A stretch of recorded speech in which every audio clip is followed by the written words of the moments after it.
हागौ किन्तु हा होनो हाया बे लासित बसुमतारीनि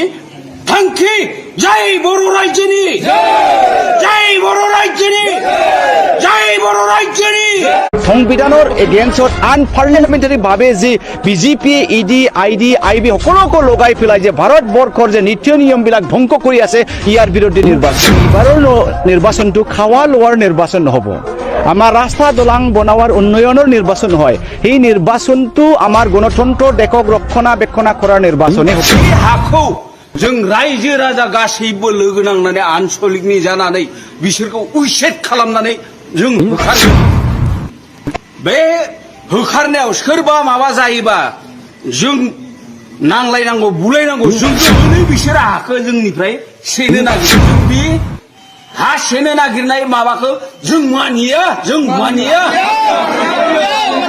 जों रावबो मानिया बाथ्राखौनो बुंगोन कारन बे जितुनिखि जोंनि बरबरि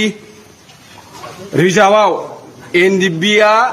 दखल लाफैदोंमोन जेब्ला बे दखल लाफैनायाव सुक्ति खालामदोंमोन बे सुक्ति खालामनायाव जनामोन दं गबिन्दमोन दं बिथांमोना तारमाने गावसोरनि जितुनिखि सुक्ति जायो बे सुक्तिया जोबनाय लोगो लोगो जों बेखौ हगारनानै होलांगोन आरो नोंसोर जि खामानियाव बाहायनो हागोन कलेज बा माबा उन्नत माबा खालामनो हायो रायजोनि मोजां खामानियाव बाहायनो हायो बे हाखौ जों हगारना गालांगोन दिनै बिथांमोना तारमाने बे हाखौ सेनो नाजादों जोंनि बरबरि आनसलिक कमिटिनि हाखौ 12 जन सुबुङा तारमाने एनडिएफबि एक्स एनडिएफबिफोरा दा इसोर सेनो सेस्ता खालामबाय दङ नाजाबाय दं सरकारजों ओजोंहा फेरेंगा माबा माबि मा होनलै माबाया बुहुमुखिनि माबा लेड एडभाइजार बर्डनि चेयारमेना अनजालु बिथांमोनजों लोगो हमलायनानै बिथांमोना तारमाने हाखौ जोंनि बरबरिनि हाखौ सेनो नाजाबाय थादों जों आरो रायजोआ बे हाखौ कुनु दिनाव हगारना होनाय जाया जों बे हाखौ जों रायजो राजा गासैबो लोगो नांनानै आनसलिकनि जानानै बिसोरखौ उइसेट खालामनानै जों होखारगोन बे होखारनायाव सोरबा माबा जायोबा जों नांलायनांगौ बुलायनांगौ जों दं जों रायजोफ्रा दं रायजोफ्रा बयबो मदद होनांगोन रायजोफ्रा जों हगारा जोंनि हाखौ जों हगारा कारन सुक्तियावनो लिरखानाय दंखायो बे सुक्तियाव लिरखानाय दङ जनामोन दं गबिन्द दं गबिन्दजों लिरनायाव आंबो सायख'हरदों बाजार कमिटिजों लोगोसे आं निजेनो सायख'होग्रा लासित दा 12 जन बा 12 बिघा इनिफ्राय आरो फारसेथिं लकेल माबायाबो लानो नागिरबावदो लकेल जितुनिखि लकेल एनडिएफबि दंबावो इसोर मोनथ'वाखै भागो इसोरो सेकेन्ड ग्रुपआव दङ इयावबो 18 जन ना मा दंबावो बे 18 जन जुदि लायोबा बे जोंनि सम्पतिखौ जों एनडिएफबिनो मानो हगारना होनो कारन सुक्तियाव दंखायो जोंनियाव जों बिसोरनो हा होनो हाया ओरै होननानै इनिफ्राय बारे जोंखौ माबा खालामदो नोंसोर होआब्लाबो जों सरकारि भाबै लाना फैबाय जों कारन मात्र थाथ'नो थाखायल'सो नोंसिनियाव केम्प खुलिना थागोन ओरै होननानै बुंनाय सुक्ति जानायसिम इनिफ्राय जितियानोखि जोंनि सुक्तिया जोबगोन जों ई हाखौ हगारना गालांगोन दिनै बिसोर हाखौ जोंनिफ्राय सेनो नागिरदों जों बे हा सेनो नागिरनाय माबाखौ जों मानिया जों रावबो मानिया आं बेखिनिखौनो बुंबाय सोर दं बेवहाय नोंथांमोननि जे हाखौ सेनो नागिरदों बे नामफोर दं बबेनिफ्राय फैनाय आरो सोर बिदिखि आं जायगानि सासेबो गैया दा बहानि माने आं सासेल' मिथिगौ हुदुकाटानि फैसा मोननायखौल' आनसलिकनि गैया सब बेलेग जायगानि गोजा किन्तु दा आं एनडिएफबिफोरनि नामखौनो मिथियालै सम्पति दंलाय बिराद गावबागाव हा दंजोबो बेनिफ्राय गैयाबा आलदा खोथा नामा गैयाबा आलादा खोथा नङा इ मोनदानो जोंनि मथे मोना ओमफ्राय आरो दङ जोंहा मा नाम मोनलायो दै गागिबनि बिजामादैया दाम जारिमिन इसोर दं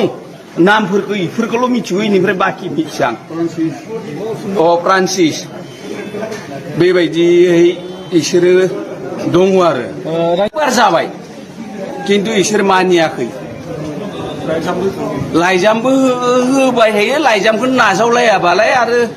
जों मा होननो बेखायनो जोङो जोंनि माबा आनसलिकनि साननाय हिसाबै सब गामि हिसाबै जों इसोरखौ माबा जिसिबि लानानैबाबो उरखावनानैबाबो होखारगोन बे लासित बसुमतारिया दाबो गोसोआव दं बे सुक्तियाव लासित बसुमतारिया सायखर खालामदोंमोन बेखायनो आं गिनोबो थाङा जानो थैनाय जा रुंसारि जना बसुमतारि बिथांबो दं गबिन्दबो दं बे सायखर खालामनाय समाव बेनिफ्राय बाजार कमिटि हिरेनबो दं थिग बेबायदि आरो गासै दंजोबो बेयाव जों सायखर खालामनाय जादों इसोर हगारना गालांनो एखेबारे माबा होखानाय बे सुक्ति खालामनाया बेसेबां गोबाव जाखो दा इसोरो 6-5 फैनाय लोगो लोगोनो जोंनियाव जायगा लाफैयो बेनिफ्राय नै दिनैसिम दा बेसेबां जाखो इखौ आं बैसोखौथ' मिथिला दा बेसेबांबा जाखो इखौ मिथिला इसोरो बेसेबां माबायाव माबा लादोंमोन आंनिया गोसोआव थाला 2020 थिग 2005 बे 2005 निफ्राय नै दिनैसिमहालागै इसोर थाङाखै खावसेया थांजोब्बाय मालाय गाव गाव न' थांजोब्बाय ओमफ्राय मात्र दङ इयाव दा 10-12 गिरि बेनिफ्राय दा आरो जायगानिफ्राबो सुनो हमदो जोंथ' बे हाखौ आनसलिकनि हाखौ आनसलिकआ बिसोरनो होनो हाया जायगानि मानसियानो हा मोनाखै जों निजेनो मोनाखै बेयावबो जिथुनिखि बाजारनि हा बे बाजारनि हाखौबो जों भागोआव मोनबावाखै बेथ' जों इखौ रानना लानायनि माबाबो बेबस्थाबो लायाखै बेखायनो जों बिसोरनो कुनु जीवन थै होनो हागौ किन्तु हा होनो हाया बे लासित बसुमतारिनि थांखि जय बर' रायजोनि जय बर' रायजोनि जय बर' रायजोनि যিমান বোৰ্ডৰ প্ৰেচিডেণ্টবিলাক আছে ছেক্ৰেটাৰীবিলাক আছে তেখেতক মাতা হৈছে হিচাপে যথেষ্ট মেম্বাৰ সদস্য ৱাৰ্কাৰবিলাক উপস্থিত হৈছে অৱশ্যে আমি আমাৰ পাব্লিক কংগ্ৰেছক মাতা নাই খালি দলৰ যিসকলৰ দায়িত্ব আছে তেখেতক মাতি আজি উপস্থিত আমি দলৰ যি ইলেকশ্যন যি আগবাঢ়ি আছে আমাৰ লোকসভা ইলেকশ্যন ইয়াৰ কাৰণে আমি কেনেকা সাজু হ'ব লাগে কেনেকা এই বেটেলত মানে আহিব লাগে যে আমাৰ বিৰোধী দলৰ এগেইনষ্টত কেনেকা কাম কৰিব লাগে গোটেইবোৰ আমি ট্ৰেইনিং স্বৰূপে কাম কৰি আছোঁ না শুনক এইবাৰ কোকৰাঝাৰৰ সদায় আমাৰ উন্নয়নৰ ইছ্যুৱে মেইন ইছ্যু হয় আমাৰ খাৱা লোৱা দালি তেল লৱণ সেইবোৰৰ দাম বৃদ্ধি হৈছে সেইবিলাক ইউজুৱেলি মেইন ইছ্যু হয় আৰু আমাৰ নিবনুৱা অৱস্থা যে চাকৰি বাকৰি নাইকিয়া হ'ল গ'ল আৰু ইয়াৰ উপৰিও যে আমাৰ কাৰখানা কল কাৰখানা ইণ্ডাষ্ট্ৰি সেইবিলাক নাইকিয়া হৈ গ'ল সেইবিলাক নৰ্মেলি মেইন ইছ্যু হয় কিন্তু এইবাৰ সেইটো মেইন ইছ্যু নহয় নৰেন্দ্ৰ মোদী শাসন এনেকা শাসন কৰিলে যে এইবাৰৰ নিৰ্বাচনটো খাৱা লোৱাৰ নিৰ্বাচন নহ'ব আমাৰ ৰাস্তা দলং বনোৱাৰ উন্নয়নৰ নিৰ্বাচন হয় সেই নিৰ্বাচনটো আমাৰ গণতন্ত্ৰৰ দেশক ৰক্ষণাবেক্ষণ কৰাৰ নিৰ্বাচনে হ'ব এই নিৰ্বাচনটো আমাৰ সংবিধানৰ ৰক্ষণাবেক্ষণ কৰাৰ নিৰ্বাচনে হ'ব এই নিৰ্বাচনটো যে সেকুলাৰিজম আমি যে জাতি জনগোষ্ঠী গোটেই ভাৰতবৰ্ষৰ ভাষা বাকী সংস্কৃতি থকা সেই সংস্কৃতিবোৰ সেই ভাষা ধৰ্মক ৰক্ষা কৰাৰ নিৰ্বাচন হ'ব এই গোটেই বস্তুবোৰক সংবিধানৰ এগেইনষ্টত আনপাৰ্লিয়ামেণ্টাৰীভাৱে যি বিজেপিয়ে ইডি আইডি আইবি সকলোকে লগাই পেলাই যে ভাৰতবৰ্ষৰ যে নীতি নিয়মবিলাক ধ্বংস কৰি আছে ইয়াৰ বিৰুদ্ধে নিৰ্বাচন হ'ব না সদায় বিজেপিয়ে ডাঙৰ ডাঙৰ মিটিং মাটাং কৰি আছে যেতিয়া কৰ্ণাটকৰ যে নৰেন্দ্ৰ মোদী যে ৰোড শ্ব' লৈছিল 7টা-8টা ৰোড শ্ব' লক্ষ লক্ষ মানুহ তেখেতৰ লগত মানে যোগদান দিছে আৰু এটা ঢেউ আহিছিল যে কৰ্ণাটকত বিজেপি আহিব কিন্তু লাষ্টত তেখেতসকলৰ যিমানে আশীৰ্বাদ লোৱা কোনোবাৰ কিন্তু এই আশীৰ্বাদ দি জিকা নাই যে কংগ্ৰেছে জিকি আহিছে এই গতিকে এইবাৰ ৰাইজসকলে ভাৰতবাসী ৰাইজসকলে চবেই জানে যে বিজেপিয়ে ৰাইজসকলৰ স্কুল কলেজক ইম্পৰ্টেণ্ট নিদিয়াকৈ ৰাইজৰ উন্নয়নক নিদিয়াকৈ আমাৰ স্বাধীন ভাৰতৰ স্বাৰ্থ কাম নকৰাকৈ তেখেতৰ হিটলাৰী শাসনবোৰ ইম্প'জ কৰি আছে যে সেইবোৰ গোটেই জানে গতিকে এইবাৰ ৰাইজসকলে যে দেশক যে আকৌ স্বাধীনত আনিব লাগে দেশক যে আকৌ এনেকুৱা শাসনৰ পৰা স্বাধীন দিব লাগে ইয়াৰ লাগি আছে গতিকে ভোট এইবাৰ বিকল্পভাৱে এই আমাৰ BTC-টো কংগ্ৰেছী হ'ব